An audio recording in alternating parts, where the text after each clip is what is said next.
Jesus Christ. Oh God. Kuba yagala tusalako naye. Mukama mwesigwa. Tuli wano. Tuli wano njagala kati kuddayo waka naye. Ebimuli bimaze sootingibwa mubirabye. Ebimuli bimaze sootingibwa.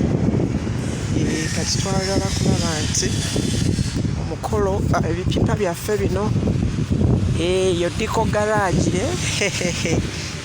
leero mwe tubiri omwo sajja bano bamaze okwewodinga bambi enkuba eyagala tusalako naye Mukama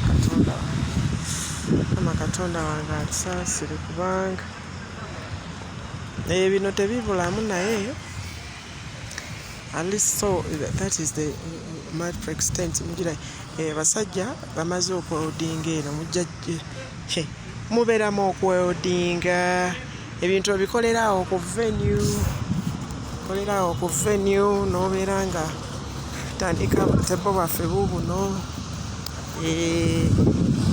tali buno obwa wuudi so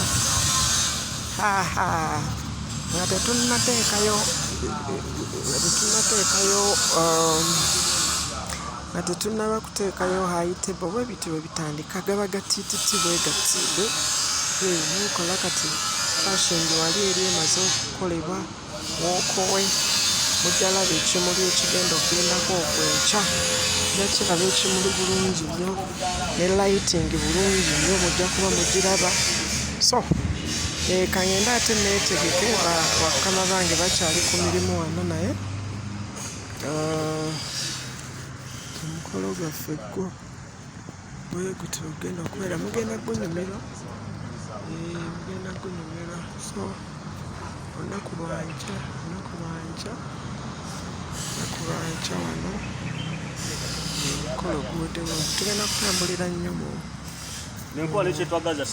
nkugambye kuba yetukyankalanya kuba yagala tulumesa naye Mukama Katonda wange kale katulabe naye diko baati babeera nga tannatandika tente eno ennene size zino buno obutono so olaba ogumu ogubeerako so corporate diko baati babeera nti ebintu bibeeramukko akasente ddala oteekeramukko ddala akasente akategeerekeka n'osobola okukolebwa ekintu ekirungi ekisukkiridde ekirungi ate ekikoze ekisukkiridde so